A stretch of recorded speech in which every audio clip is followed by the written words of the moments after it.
رب ذوالجلال نے 1,24,000 یا کم و بیش انبیاء و مرسلین اس زمین پر ہدایت کے لیے بھیجے۔ 1,24,000 یا کم و بیش انبیاء و مرسلین اس کائنات میں ہدایت کا نور بانٹنے کے لیے تشریف لائے۔ اللہ تعالیٰ نے ان کو بالخصوص اسی لیے بھیجا کہ وہ ہدایت لے کر جائیں، اللہ کے دین کی تبلیغ کے لیے وہ آئے۔ لیکن اللہ تعالیٰ نے اپنے محبوب پاک صلی اللہ علیہ وآلہ وسلم کے آنے کے کئی مقصد بیان کیے۔ باقی نبیوں کے بھیجنے کا ایک ہی مقصد تھا کہ وہ اپنی اپنی قوموں کو ہدایت دیں، اللہ کے دین کی تبلیغ کریں۔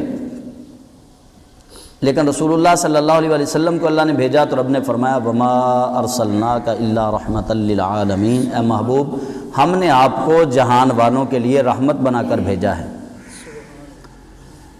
صرف ایک جہان کے لیے نہیں بلکہ جتنے بھی جہان ہیں۔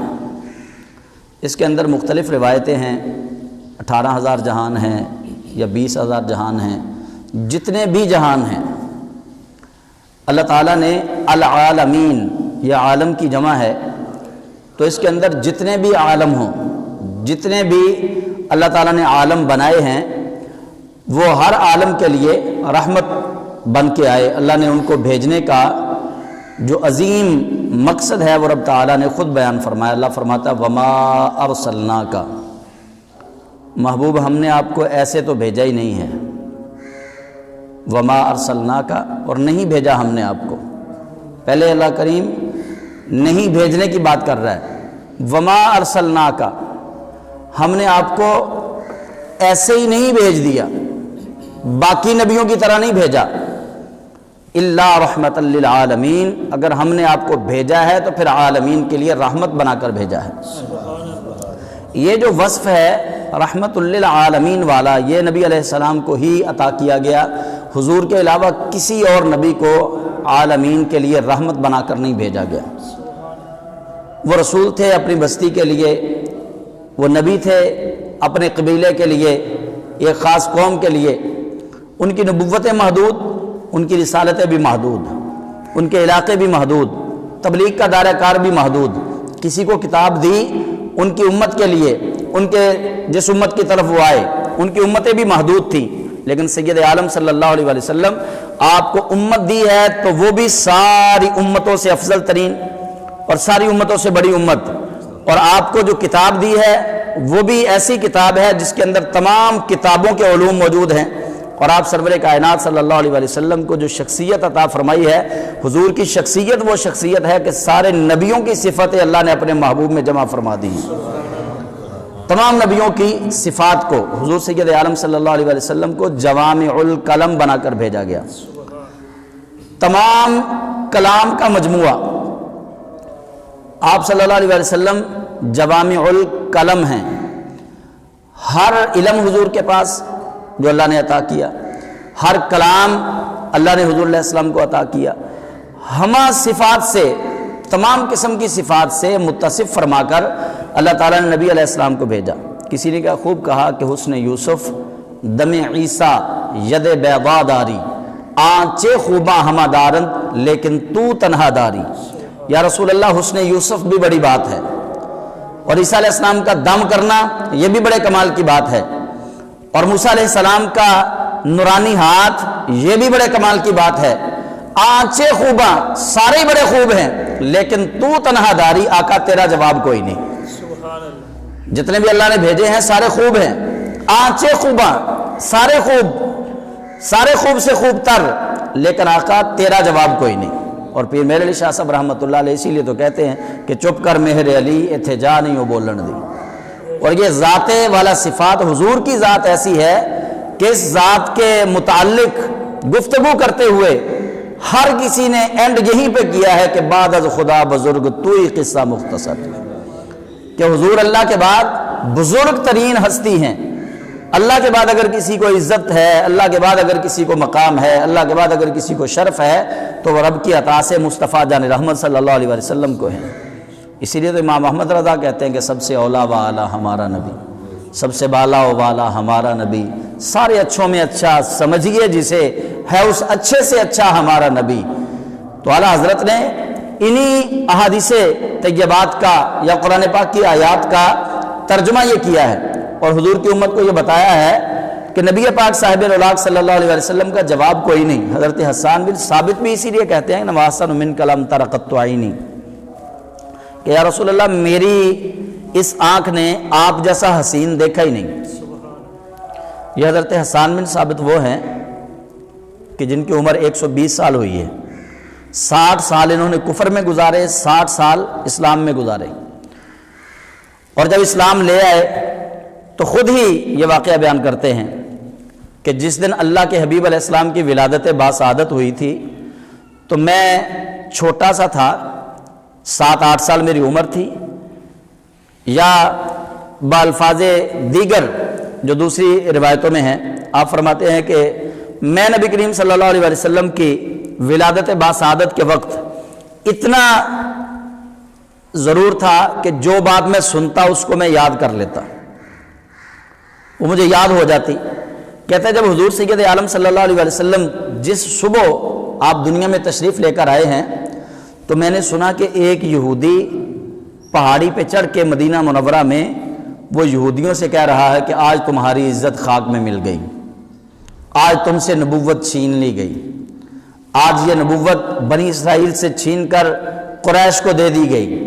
لوگ جمع ہو گئے، وہ شور کر رہا تھا، واویلا مچا رہا تھا۔ لوگ اس کے پاس آئے تو حضرت حسان بن ثابت کہتے ہیں کہ وہ کہنے لگا کہ وہ صبح صبح یہ ستارہ دیکھ رہے ہو؟ سارے لوگوں کی نظریں آسمان کی طرف گئیں، ایک ستارہ چمک رہا ہے، تو وہ کہنے لگا ھذا کوکب احمد، یہ ستارہ احمد کا ستارہ ہے، یہ وہ ستارہ ہے جو احمد پیغمبر کی ولادت کے وقت ہی روشن ہونا تھا، اس سے پہلے یہ ستارہ کبھی روشن ہی نہیں ہوا۔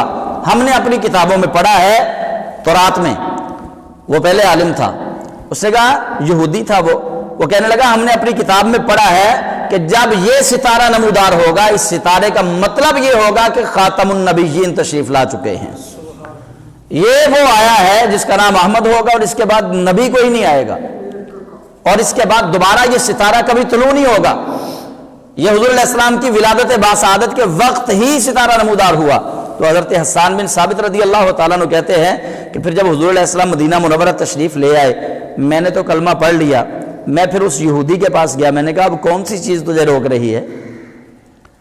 تو کہتا تھا کہ یہ ستارہ نمودار ہو گیا، اب وہ جس کے نام کا ستارہ تھا وہ تشریف لے آئے ہیں مدینہ منورہ میں، اب ان کا کلمہ کیوں نہیں پڑھتا، اب ان پر ایمان کیوں نہیں لے کے آتا؟ تو حضرت حسان بن ثابت کہتے ہیں کہ وہ یہودی ٹال مٹول سے کام لینے لگا اور کہنے لگا نہیں نہیں یہ وہ نہیں ہے، یہ وہ نہیں ہے۔ تو حضرت حسان بن ثابت یہ واقعہ بیان کرتے ہیں کہ رسول اللہ کی ولادت پہ وہ ستارہ نمودار ہوا۔ تو ان یہودیوں کی یہ باتیں جو ہے نا اللہ تعالیٰ کو بڑی ناگوار گزری۔ پہلے یہ حضور علیہ السلام کی صفات بیان کرتے تھے، مجمع لگا کے بیٹھ جاتے نبی علیہ السلام کے آنے سے پہلے اور تورات کھول لیتے، اور تورات کھول کے یہ صفات محمدیہ صلی اللہ علیہ وسلم بیان کرتے کہ اب وہ آنے والا ہے جس کے بال مبارک گھنگریالے ہوں گے، اب وہ آنے والا ہے جو بڑی ہی پیاری بولی بولے گا، اب وہ آنے والا ہے جس کی آنکھیں بڑی نشیلی ہوں گی، اب وہ آنے والا ہے جس کے چہرے کے رخسار جو ہیں وہ بڑے خوبصورت ہوں گے، اب وہ تشریف لانے والا ہے جس کا قد نہ زیادہ لمبا ہوگا نہ زیادہ چھوٹا ہوگا، میانے قد والا ہوگا، اب وہ آنے والا ہے جو بڑی دھیمی چال چلنے والا ہوگا۔ وہ حضور سید عالم صلی اللہ علیہ وسلم کی صفات آپس میں بیٹھ کے بیان کرتے، لیکن جب حضور آ گئے اللہ فرماتا یعرفونہم کما یعرفون ابناءہم، فرمایا وہ میرے محبوب کو اس طرح پہچانتے تھے جس طرح باپ اپنے بچے کو پہچانتا ہے، ایسے پہچانتے تھے وہ یہودی حضور علیہ السلام کو۔ اس کے باوجود نبی علیہ السلام کا کلمہ نہیں پڑھا انہوں نے، کہ نبی علیہ السلام کے آنے سے پہلے ساری حضور کی صفات عالیہ ان کو یاد تھی، چہرہ ایسا ہوگا، ناک مبارک ایسی ہوگی، آنکھیں مبارک ایسی ہوگی، داڑھی مبارک ایسی ہوگی، قد مبارک ایسا ہوگا، چال چلن میں ایسے ہوں گے، گفتار ایسے کریں گے، نشانیاں ساری حضور علیہ السلام کی لکھی ہوئی تھی تورات شریف کے اندر کہ جب وہ چلیں گے بادل ان پہ سایہ کرے گا، درخت کے نیچے آ کے بیٹھیں گے درخت ان کے اوپر سایہ کرے گا۔ تو اللہ تعالیٰ نے ساری صفات حضور کی پہلے بیان فرما دی ہوئی تھی، لیکن اس کے باوجود انہوں نے جب ایمان نہ لے کر آئے، اسلام قبول نہ کیا، تو اللہ تعالیٰ نے فرمایا یعرفونہم کما یعرفون ابناءہم، محبوب یہ آپ کو ایسے پہچانتے ہیں جیسے اپنے بیٹوں کو پہچانتے ہیں، لیکن چونکہ میں نے ان کے دلوں پہ مہریں لگا دی ہیں، اب یہ آپ پر ایمان نہیں لائیں گے۔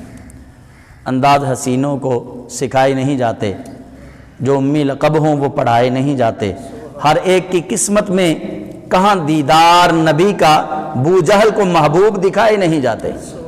آنکھیں تو ابو جہل کی بھی تھیں، دیکھتا تو وہ بھی تھا حضور علیہ السلام کو، لیکن رب ذوالجلال نے آنکھیں تو دی تھیں لیکن قبول کرنے والا دل نہیں دیا تھا۔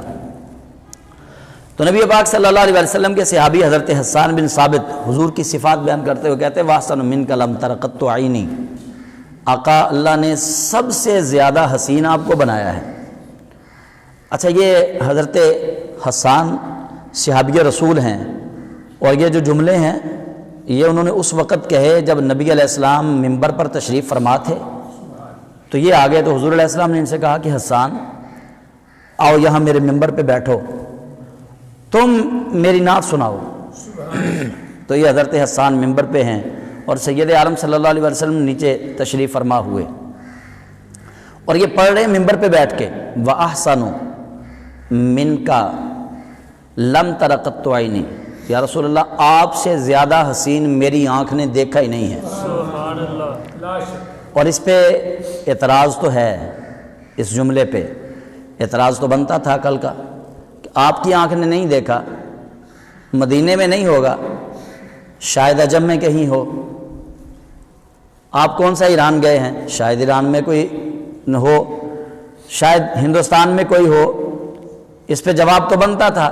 دوسرے جملے میں حضرت حسان بن ثابت خود ہی جواب دے رہے ہیں، فرماتے ہیں وَأَجْمَلُ مِنْكَ لَمْ تَلِدِ النِّسَاءُ، آپ جیسا حسین ہوگا کیسے؟ آپ جیسا حسین کسی ماں نے جنم ہی نہیں دیا۔ سبحان اللہ۔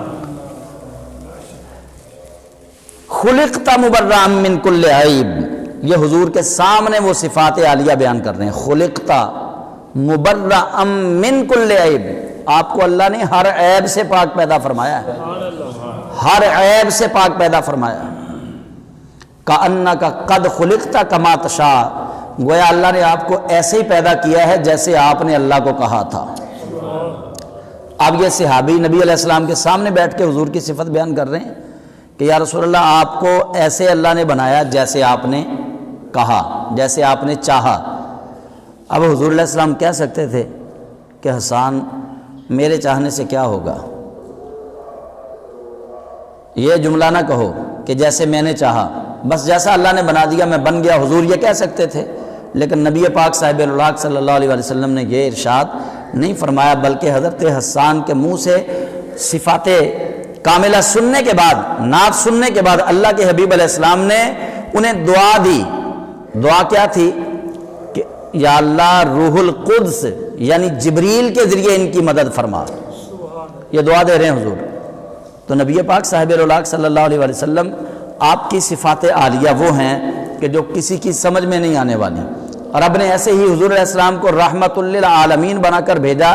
یہ ایسا معجزہ ہے، یہ ایسا وصف ہے حضور سید عالم کا جو کسی کی سمجھ میں نہیں آنے والا۔ آپ دیکھ لیں موجودہ حالات کے تناظر میں، آپ دیکھ لیں کہ تھوڑی سی یہ اس کو سمجھ لیں آپ کے جلسے جلوس سے احتجاجی ریلیاں نکل رہی ہیں تو حکومت سے برداشت نہیں ہو رہا، حالانکہ ریاست ماں کا درجہ رکھتی ہے، یہ وہ اپنی تقریروں میں کہتے بھی ہیں، لیکن پھر بھی ان کا صبر جو ہے، صبر کا دامن چھلک گیا۔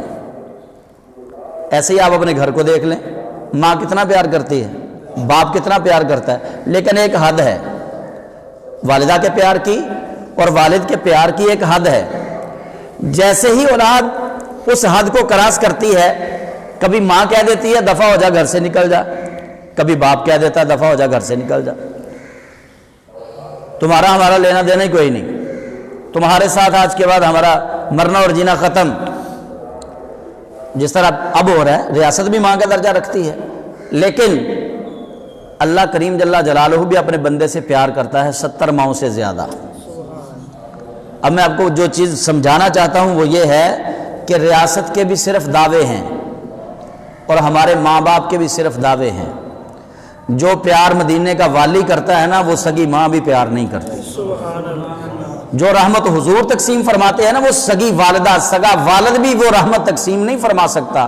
حضرت زید بن حارثہ رضی اللہ تعالیٰ عنہ، ان کا نام آپ نے سنا ہوگا، حضور علیہ السلام کے لے پالک بیٹے۔ نبی علیہ السلام نے، وہ غلام در غلام تھے، غلامی کی زندگی کاٹتے کاٹتے سیدہ خدیجہ الکبریٰ کے پاس آ گئے، تو سیدہ خدیجہ الکبریٰ نے حضور علیہ السلام کو تحفہ دے دیا، وہ غلام حضرت زید بن حارثہ۔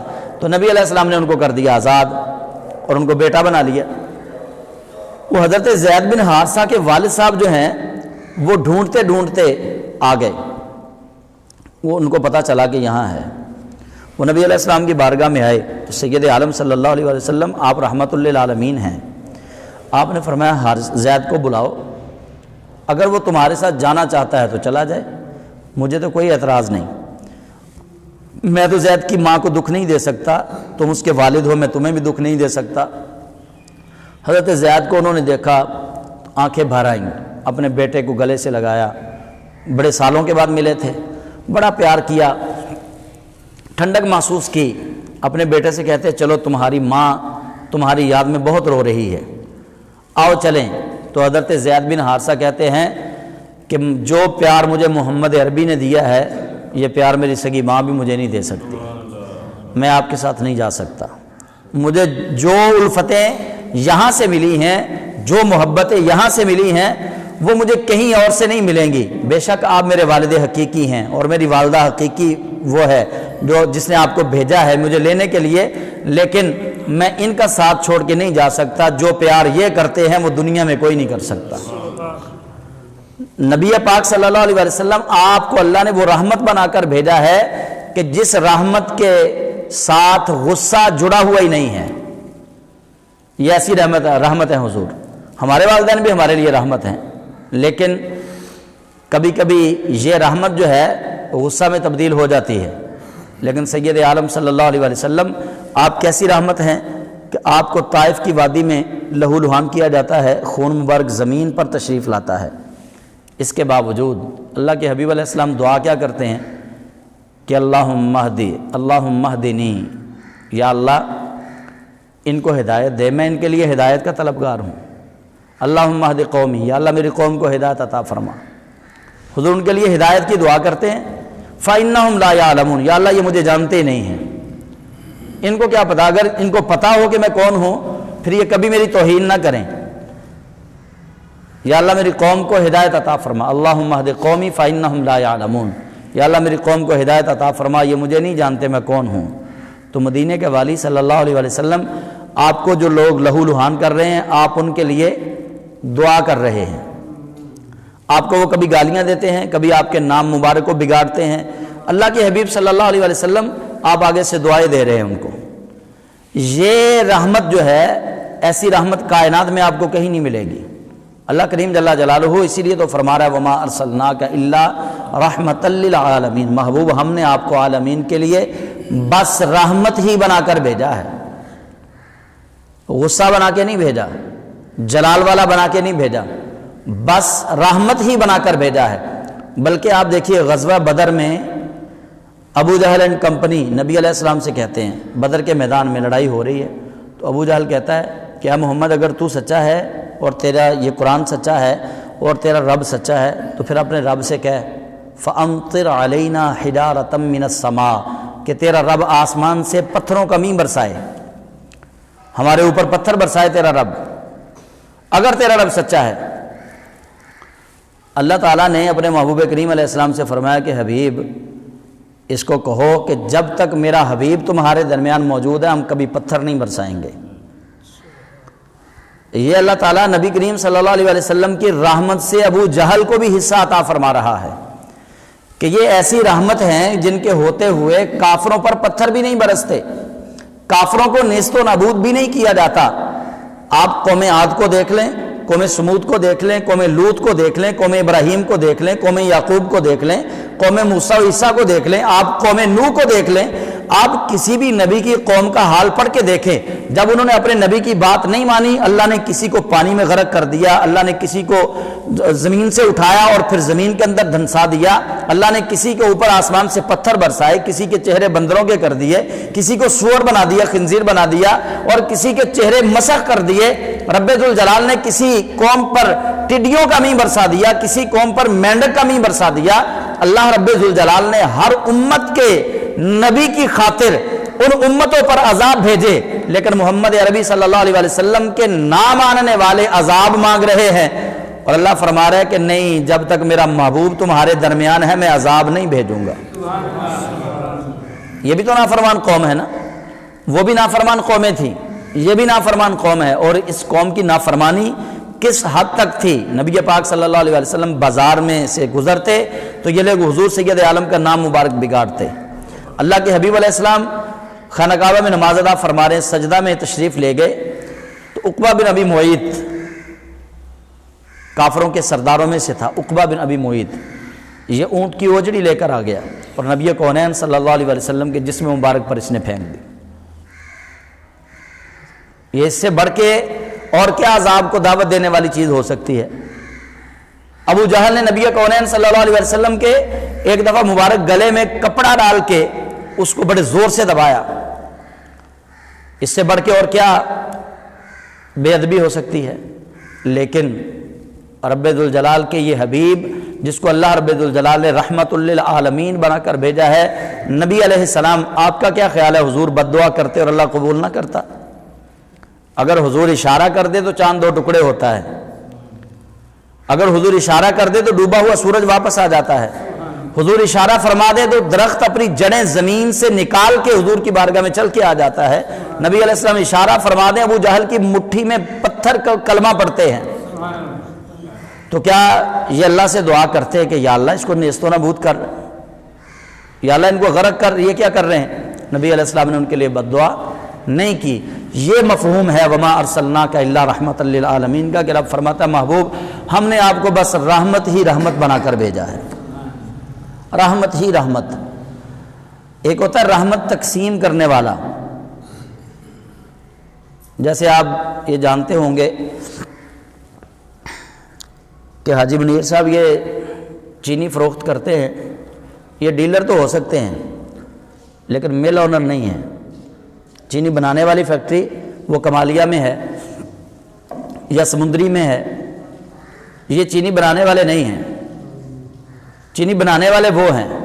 اب وہاں سے لے کے آگے دکانداروں تک پہنچائی جائے گی چینی۔ اب آپ میری بات کو سمجھیں گے، ایک وہ فیکٹری ہے جس کے اندر چینی بنتی ہے، ایک وہ ہول سیل ڈیلر ہے جو آگے دکانداروں کو سپلائی کرتا ہے، دکاندار اس سے لے کر جاتے ہیں۔ ہم ہول سیل ڈیلر کو چینی کا مالک نہیں کہہ سکتے، اور دکاندار جو جا کے تھوک ریٹ پہ بیچتا ہے اس کو بھی ہم چینی کا مالک نہیں کہہ سکتے۔ چینی بنانے والا تو نہیں ہے نا، وہ تو کسی کارخانے کی بنی ہوئی چینی لا کر آگے فروخت کر رہا ہے۔ رب ذوالجلال نے اپنے حبیب پاک صلی اللہ علیہ وسلم کو بنایا رحمت، فرمایا محبوب تو ہے رحمت، اب جس کو بھی میں نے رحمت دینی ہے وہ تیرے کرم سے ہی دینی ہے، جس کو تو کہے گا اسی کو رحمت سے حصہ جائے گا۔ حبیب میں نے تجھے اپنی رحمت بنا لیا ہے، اب حضور ہے اللہ کی رحمت۔ یہ بات کنفرم ہو گئی کہ حضور ہے اللہ کی رحمت۔ اب یہ رحمت جدھر بھی جائے گی مدینہ منورہ سے ہی جائے گی، سبحان اللہ، جس ملک میں جائے گی مدینہ منورہ سے جائے گی، جس بستی میں جائے گی مدینہ منورہ سے جائے گی، چونکہ آپ رحمت ہیں۔ راحم نہیں کہا اللہ نے، راحم کہتے ہیں رحم کرنے والے کو، ٹھیک ہے نا؟ جیسے ہول سیل ڈیلر ہے کہ وہ چینی تقسیم تو کر رہا ہے، چینی دے تو رہا ہے، آگے سپلائی تو بھیج رہا ہے، لیکن مالک نہیں ہے۔ اللہ فرماتا ہے حبیب آپ رحمت بعد میں کرنے والے ہیں، یہ رحمت کرنے والا تو وہ ہوتا ہے جس کے پاس اپنی رحمت نہ ہو۔ میں نے تو تجھے اپنی رحمت بنا لیا ہے، تو ہے ہی رحمت، رحمت ہی رحمت۔ اب جس کو بھی رحمت ملے گی حبیب پیارے تیرے واسطے اور وسیلے سے ملے گی، کیونکہ تیرے سوا رحمت ہے ہی کوئی نہیں، رحمت میں نے تجھے بنا لیا اپنی۔ اب حضور ہے اللہ کی رحمت، اب جو شخص یہ چاہتا ہے کہ مجھے اللہ کی رحمت ملے، مجھ پہ اللہ کا رحم ہو، مجھ پہ اللہ کا کرم ہو، اس کو حضور سید عالم سے بنانی پڑے گی۔ نبی پاک صاحب الاولاق صلی اللہ علیہ وسلم سے بنائے بغیر رحمت نہیں ملے گی۔ نہ نیر وہاں بن دیئے، نہ مسجد جایا بن دیئے، اللہ دیا سونے محبوبہ گل تیرے بنایا بن دیئے۔ یہ حضور بنائیں گے تو بات بنے گی، اگر وہ نہیں بنائیں گے تو بات نہیں بنے گی۔ آپ دیکھ لیں امام احمد رضا بھی یہی بولی بول رہے، وہ کہتے بخدا خدا کا یہی ہے در، نہیں اور کوئی مفر مقر، جو وہاں سے ہو یہیں آ کے ہو، جو یہاں نہیں وہ وہاں نہیں۔ کہ رب جو دیتا ہے وہ حضور کے واسطے اور وسیلے سے دیتا ہے، جس کو حضور عطا نہ کریں اللہ اس کو عطا نہیں کرتا۔ جس کو حضور چھوڑ دیں وہ چاہے جتنا مرضی نیک بن جائے۔ ابو جہل مکے میں پیدا ہوا، میرے اور آپ کے کریم آقا بھی مکے میں پیدا ہوئے۔ ابو جہل نے بھی طواف کعبہ کیا، میرے اور آپ کے نبی نے بھی طواف کعبہ کیا۔ ابو جہل نے بھی حجر اسود چوما، میرے اور آپ کے نبی نے بھی حجر اسود چوما۔ ابو جہل نے بھی صفا مروہ کی سعی کی، میرے اور آپ کے نبی نے بھی صفا مروہ کی سعی کی۔ ابو جہل بھی خانہ کعبہ کے گرد چکر لگاتا رہا، میرے نبی بھی چکر لگاتے رہے۔ کیا دونوں کے چکر ایک جیسے ہیں؟ نہیں ہے۔ ابو جہل کے چکر بیکار کیوں گئے؟ ابو جہل کا طواف کعبہ کرنا بیکار کیوں گیا؟ ابو جہل کا حجر اسود کو بوسہ دینا بیکار کیوں گیا؟ ابو جہل کا صفا مروہ کی سعی کرنا بیکار کیوں گیا؟ اس لیے کہ اس کے پاس یہ سارے اعمال تو تھے، لیکن اللہ کے حبیب علیہ السلام کا واسطہ اور وسیلہ نہیں تھا، حضور کی نسبت سے خالی تھا۔ تو رب ذوالجلال نے اس کا سارا کچھ اس کے منہ پہ دے مارا، فرمایا تیرا یہ طواف کرنا بیکار ہے، تیرا یہ حجر اسود کے بوسے لینا بیکار ہے، صفا مروہ کی سعی بیکار ہے، تیرا سارا کچھ بیکار ہے۔ جب تک تو مجھے میرے محبوب کے واسطے سے نہیں مانے گا تب تک تیرا میرا تعلق ہی کوئی نہیں۔ بہت سادہ سا ہے اصول دوستی اپنا، یہ آیت کا ترجمہ ہے، شاعر نے اپنی زبان میں کیا۔ بہت سادہ سا ہے اصول دوستی اپنا، جو ان سے بے تعلق ہو ہمارا ہو نہیں سکتا۔ یہ آیت کا ترجمہ ہے، رب فرماتا ہے جو میرے محبوب سے بے تعلق ہو وہ میرا کچھ نہیں لگتا۔ وہ عبداللہ ابن ابی محبوب خدا کے پیچھے نماز پڑھنے والا کیوں نہ ہو، اس سے بڑی تو سعادت والی بات کوئی نہیں نا۔ آج ہمارے پاس اگر امام کعبہ آ جائیں تو ہم امام کعبہ کے ہاتھ چومنے کو اپنا شرف سمجھتے ہیں، ہم امام کعبہ کے پیچھے نماز پڑھنے کو شرف محسوس کرتے ہیں، امام کعبہ کو ایک اس کی جھلک دیکھنے کے لیے ہم بےتاب ہیں۔ تو یار میرے نبی وہ تو امام الانبیاء والمرسلین ہے، جو ان کے پیچھے نماز پڑھتا ہے اس کا پھر کیا شان ہوگا، اس کا کیا مقام ہوگا۔ عبداللہ ابن ابی اللہ کے حبیب کے پیچھے نماز پڑھنے والا، حضور کے ہاتھ مبارک چومنے والا، حضور سید عالم صلی اللہ علیہ وسلم کے ساتھ تبلیغ کرنے والا، لیکن رب نے کیا اس کے لیے کہا؟ اللہ نے فرمایا ان المنافقین فی الدرک الاسفل من النار، فرمایا حبیب یہ جہنم کی وادی درک میں جائے گا، سب سے نچلا جہنم کا جو طبقہ ہے اس کے اندر یہ جائے گا۔ اس نے نمازیں حبیب خدا کے پیچھے پڑھی ہیں، عبداللہ ابن ابی نے حضور کے پیچھے نمازیں پڑھی ہیں، لیکن اس کے باوجود چونکہ اندر سے تعلق نہیں تھا حضور سے، محبت نہیں تھی حضور سے، ربط نہیں تھا حضور سے، نسبت نہیں تھی حضور سے، تو رب ذوالجلال نے اس کو منافقین کے گروہ کا سردار بھی بنا دیا اور جہنم کا ازلی اور ابدی مستحق بھی بنا دیا۔ فرمایا اس کے لیے جہنم ہی جہنم ہے، یہ کبھی بھی نجات نہیں پائے گا۔ حالانکہ لا الہ الا اللہ محمد الرسول اللہ وہ پڑھنے والا، قرآن کی تلاوت وہ کرنے والا، 5 نمازیں نبی کے پیچھے وہ پڑھنے والا، بلکہ اس کے بعد تو اس نے ایسا کیا کہ اپنی الگ سے ایک مسجد بھی بنا ڈالی۔ عبداللہ ابن ابی نے جہاد میں میرے نبی کے ساتھ مدینہ منورہ سے نکلنے والا، اتنا جانثار جس نے کلمہ نبی کے ہاتھ پہ اپنا ہاتھ رکھ کے پڑھا ہو، جو نمازیں نبی کے پیچھے پڑھنے والا ہو، جو نبی کونین صلی اللہ علیہ وسلم کے قریب رہتا ہو، لیکن قریب رہ کے نبی کو دل سے اپنا آقا و مولا نہ مانتا ہو، رب فرماتا ہے ایسا شخص بھی بد نصیب ہے، ایسے شخص کے لیے بھی جہنم ہی جہنم ہے، کیونکہ وہ حضور سید عالم کے قریب ہوتے ہوئے آپ سے لا تعلق تھا، وہ نبی علیہ السلام سے نسبت نہیں رکھتا تھا، وہ نبی علیہ السلام کو اپنے جیسا عام انسان سمجھتا تھا، اور حضور سید عالم صلی اللہ علیہ وسلم کے بارے میں نازیبا گفتگو کیا کرتا تھا، کیونکہ دل کے اندر نبی علیہ السلام کا بغض تھا اس کے۔ اللہ تعالیٰ نے پھر اس کی نمازیں نہیں دیکھی، اس کا کلمہ نہیں دیکھا، قرآن کی تلاوت نہیں دیکھی۔ رب نے فرمایا ہم یہ ساری چیزیں بعد میں دیکھتے ہیں، پہلے دل میں عشق مصطفیٰ دیکھتے ہیں۔ یہ ساری چیزیں ثانوی حیثیت رکھتی ہیں۔ اگر حضور کا عشق، اگر حضور کی محبت دل کے اندر ہے، آپ نماز چاہے تھوڑی پڑھو، اللہ قبول کرے گا۔ تھوڑی پڑھنے سے مراد نفل نہ پڑھو، آپ بس فرائض کی ادائیگی کرو، بے شک تھوڑی پڑھ لو نماز، اللہ قبول کرے گا، بس حضور کے ساتھ رابطہ اور تعلق مضبوط ہونا چاہیے۔ اور اگر ہم یہ کہیں کہ ہم جناب صدقہ بھی بہت کریں، خیرات بھی بڑی کریں، غربا مساکین کا خیال بھی بڑا رکھیں، نمازیں بھی 5 وقت کی پڑھیں، بلکہ اپنے ماتھے پورے پہ محراب بڑا سا بنا لیں، اور جناب پگڑی بھی سر سے نہ اتاریں، داڑھی بھی ہم ناف تک لے آئیں، بڑے ہم یہ اچھے اچھے کام دکھلاوے کے کریں، لیکن دل میں حضور سید عالم صلی اللہ علیہ وسلم کے لیے ہمارے یہ بات ہو کہ مجھے بس اللہ ہی دے رہا ہے جو دے رہا ہے، نبی علیہ السلام کچھ نہیں دے سکتے، اگر یہ بات دل میں آ گئی تو اللہ وحدہ لا شریک، یہی تو قرآن میں فرما رہا ہے فلا وربک لا یؤمنون حتی یحکموک فیما شجر بینہم، فرمایا محبوب جب تک کوئی دل و جان سے تجھے اپنا آقا نہیں مانے گا، مجھے تیرے رب کی قسم وہ بندہ اتنی دیر تک مومن ہی نہیں ہو سکتا۔ مومن کون ہے؟ حضرت مجدد الف ثانی رحمۃ اللہ علیہ۔ یہ مجدد الف ثانی کون ہے؟ ان پہ میں نے ایک جمعہ پڑھایا تھا 2 جمعے پہلے۔ حضرت مجدد الف ثانی رحمۃ اللہ علیہ، آپ نے 1 سال میں 1 صدی میں 1000 سالوں کا کام کیا ہے، دین متین کے لیے بڑا کام کیا حضرت مجدد الف ثانی رحمۃ اللہ علیہ نے۔ تو مجدد پاک جو ہیں وہ فرماتے ہیں کہ مومن کی تعریف سیدھی سی ہے، بڑی آسان سی۔ فرماتے ہیں مومن وہ ہے جو کلمہ پڑھنے کے بعد اللہ کی ہر نعمت کو محبوب خدا کا صدقہ سمجھے۔ کلمہ پڑھنے کے بعد اللہ کی ہر نعمت کو محبوب خدا کا صدقہ سمجھے، وہ یہ خیال نہ کرے کہ اللہ جو دے رہا ہے مجھے ڈائریکٹلی دے رہا ہے۔ بندہ مومن وہ ہے جو اللہ کی ہر نعمت کو محمد مصطفیٰ کا صدقہ سمجھے کہ اللہ جو دے رہا ہے ان کے واسطے اور وسیلے سے دے رہا ہے۔ فرماتے یہ مومن ہے۔ اور منافق کون ہے؟ عبداللہ ابن ابی، جو مدینے میں نبی علیہ السلام کے پیچھے نماز پڑھنے والا۔ خیال کیا تھا اس کے؟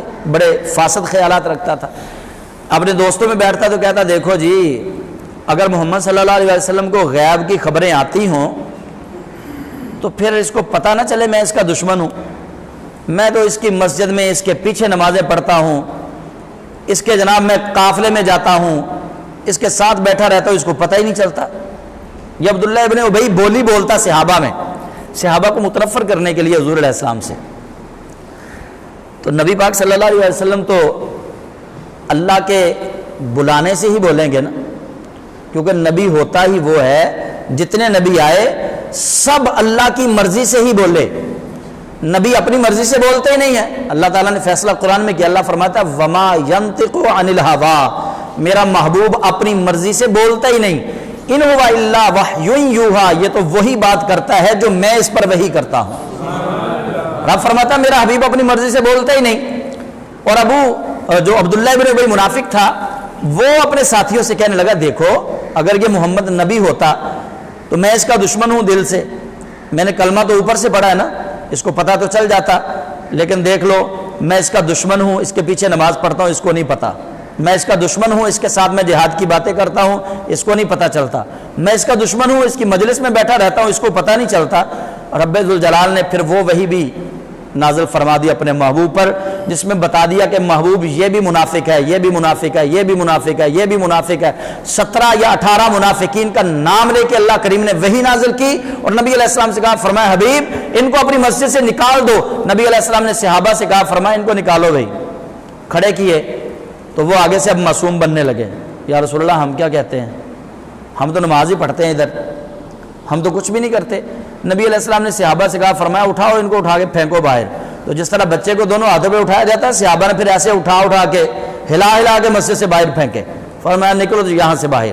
تو رب ذوالجلال کے محبوب کے پیچھے نماز پڑھنے والا اگر نسبت محبوب خدا سے خالی ہو تو جھولی اللہ اس کی بھی نہیں بھرتا۔ اگر کوئی پاکستان کا موحد، پاکستان کا اللہ کی توحید کا قائل بندہ یہ کہے کہ بھائی مجھے تو اللہ ہی دیتا ہے جو بھی دیتا ہے، اور وہ حضور سید عالم کے وسیلے کا ہو جائے منکر، تو یاد رکھ لیں اللہ کا قرآن کہہ رہا ہے، اللہ فرماتا ہے وَأَمَّا بِنِعْمَةِ رَبِّكَ فَحَدِّثْ، سب سے اچھا مومن کون ہے؟ جو اللہ کی نعمتوں کا چرچا کرے، اللہ کے فضل کا چرچا کرے. اور اللہ کا سب سے بڑا فضل، اللہ کی سب سے بڑی نعمت میرے اور آپ کے کریم آقا صلی اللہ علیہ وسلم ہے. اللہ نے جو دیا ہے حضور علیہ السلام کے واسطے اور وسیلے سے دیا ہے. نبی پاک صلی اللہ علیہ وسلم کے واسطے کے بغیر اللہ نے کچھ نہیں دیا. میں نے یہ پچھلے جمعے یہ بات بتائی تھی، اب پھر میں آپ کو بتا رہا ہوں. سورہ اخلاص توحید کا مغز ہے. قل هو اللہ احد، یہ اللہ کی توحید پر سب سے جامع دلیل ہے. اس کا ترجمہ آپ پڑھیں اور لفظ قل پہلے آیا. اللہ فرماتا ہے حبیب تو کہہ، اے محبوب تم کہو کیا هو اللہ احد، کہ وہ اللہ ایک ہے. یہ کوئی اللہ کو ضرورت ہے کسی کی؟ اللہ نبی پاک صلی اللہ علیہ وسلم سے کہہ رہا ہے کہ قل، محبوب تم کہو هو اللہ احد، کہ وہ اللہ ایک ہے. محبوب تم کہو، اس کے اندر دو وجہ ہیں. ایک وجہ یہ کہ کبھی کبھی بندے کا دل کرتا ہے کہ وہ جس سے محبت کرتا ہے نا اس کے منہ سے اپنی تعریف سنے. اللہ کریم تعریف سننے سے بے نیاز ہے، اللہ کو کسی کی تعریف کی ضرورت نہیں ہے. لیکن یہ محبت کا ایک پہلو ہے کہ محبوب کے منہ سے رب نے سننا چاہا کہ محبوب کہے کہ وہ اللہ ایک ہے. ایک اس کا یہ پہلو بیان کیا مفسرین نے. دوسرا اس کا پہلو یہ ہے کہ رب نے فرمایا قل، اے محبوب تو کہہ کہ اللہ ایک ہے. فرمایا حبیب لوگوں کے لیے یہ سند ہو جائے جو اپنے آپ مجھے ایک مانے، میں اسے اپنا بندہ نہیں کہوں گا. جو تیرے وسیلے سے مجھے ایک مانے گا اس کو اپنا بندہ کہوں گا. اگر بالفرض میں یہ کہوں کہ نبی پاک صلی اللہ علیہ وسلم نے جو بتایا ہے ٹھیک ہے وہ سچی بات ہوگی، لیکن میں تو حضور کے بتائے بغیر ہی اللہ کو ایک مانتا ہوں. میں نبی پاک کے بتائے بغیر ہی اللہ کو ایک مانتا ہوں. میرا ایمان ہے کہ اللہ ایک ہے. نبی پاک نہ بھی بتاتے تو اللہ ایک ہے. اگر کوئی بندہ اکڑ جائے اور حضور سید عالم کے واسطے اور وسیلے کا انکار کرے اور کہے کہ میں قل کو نہیں مانتا، هو اللہ احد کے نعرے لگاؤں گا، اللہ کریم کو ایسے بندے کی ضرورت نہیں ہے، ایسے کلمہ گو کی رب کو ضرورت نہیں ہے. رب فرماتا ہے کہ میں نے قل هو اللہ احد اپنے محبوب سے اسی لیے پہلے کہا ہے کہ حبیب بے شک جتنے مرضی لوگ مجھے ایک کہتے رہیں، لیکن جو تیرے کہنے پر گواہی دے کے مجھے ایک کہے گا نا مومن وہ ہوگا جو تیرے کہنے پر. ورنہ آپ دیکھ لیں نبی پاک صاحب الولاق صلی اللہ علیہ وسلم جب تشریف لائے ہیں کیا سارے لوگ بتوں کی پوجا کرنے والے تھے؟ نہیں. کچھ لوگ ایسے بھی تھے جن کو دین فطرت پہ کہا جاتا ہے، جیسے حضرت ابو طالب، یہ بھی دین فطرت پہ تھے، بتوں کی پوجا کرنے والے نہیں تھے. بہت سارے ایسے لوگ تھے جو دین فطرت پہ تھے. دین فطرت کیا ہے کہ جو عیسیٰ علیہ السلام اور نبی پاک علیہ السلام کے درمیان کا زمانہ ہے، جو لوگ اس زمانے میں اللہ کو مانتے رہے، جو لوگ اس زمانے میں اللہ کو مانتے رہے ان کو کہتے دین فطرت کے لوگ. تو جو دین فطرت والا حضور کے زمانے میں موجود ہوا، جس نے نبی پاک کا زمانہ پایا، جب تک اس نے حضور کے کہنے پر اللہ کے ایک ہونے کی گواہی نہیں دی، قرآن اور حدیث نے اس کو مومن نہیں کہا. بے شک وہ اللہ کو ایک ماننے والے تھے، لیکن ایماندار کب بنے، مومن کب بنے؟ جب حضور سید عالم کے کہنے پر اللہ کے ایک ہونے کی گواہی دی. تو یہ بات واضح ہو گئی کہ رب ذوالجلال اپنے محبوب کریم علیہ السلام کے واسطے اور وسیلے کے بغیر کسی کو نہیں ملتا. اللہ کریم نے جو قرآن میں کہا نا وما ارسلناک الا رحمۃ للعالمین، کہ ہم نے آپ کو عالمین کے لیے رحمت بنا کر بھیجا ہے. علامہ سید محمود علوسی رحمۃ اللہ علیہ فرماتے ہیں کہ رحمت کا معنی یہ ہے کہ ہوا واسطہ تو رحمت الہیہ، کہ وہ اللہ کی رحمت کے لیے واسطہ اور وسیلہ ہے. اللہ جس پر بھی رحمت کرے گا حضور محمد مصطفیٰ کے واسطے اور وسیلے سے کرے گا. عالمین کے لیے آپ رحمت ہیں. اب عالمین کے لیے رحمت حضور کیا ہے کہ عالمین کو اپنے ساتھ جوڑ کے اللہ کے ساتھ جوڑیں گے. اور جو حضور سید عالم صلی اللہ علیہ وسلم کو درمیان سے ختم کرے، کہے کہ میں واسطے اور وسیلے کو نہیں مانتا، میں ڈائریکٹلی اللہ کو مانتا ہوں، تو پھر آپ سمجھ لیں کہ اس بندے کا جس کا تعلق حضور سے نہیں ہے وہ اللہ کے ساتھ اس کا تعلق نہیں ہو سکتا. رب نے تو واضح طور پر یہ فرما دیا ہے کہ محبوب جو تیرا ہے وہ میرا ہے، جو تیرا نہیں ہے وہ میرا نہیں ہے. تو اس لیے نبی پاک صاحب الولاق صلی اللہ علیہ وسلم آپ کے ساتھ جڑے رہنا اور آپ صلی اللہ علیہ وسلم کی محبت کو اپنے دل میں بسانا اور حضور سید عالم صلی اللہ علیہ وسلم کے گیت گاتے رہنا، یہ بندہ مومن کی معراج ہے۔ تو ہمیں ضرورت اسی امر کی ہے کہ ہم حضور سید عالم صلی اللہ علیہ وسلم کے ساتھ جڑ جائیں، اپنے حبیب آقا صلی اللہ علیہ وسلم کے ساتھ اپنے تعلق کو مضبوط کر لیں۔ تو حضور سید عالم صلی اللہ علیہ وسلم کے ساتھ جن قوموں نے، جن لوگوں نے اپنے تعلق کو مضبوط کیا، رب ذوالجلال نے انہیں سرخرو کیا، اللہ تعالیٰ نے انہیں کامیابیوں سے، کامرانیوں سے نوازا۔ تو رب ذوالجلال کی بارگاہ اقدس میں دعا ہے اللہ تعالیٰ حضور سید عالم صلی اللہ علیہ وسلم کی ذات کے ساتھ ہم سب کو جڑنے کی توفیق عطا فرمائے۔ آمین۔ وآخر دعوانا ان الحمد للہ رب العالمین۔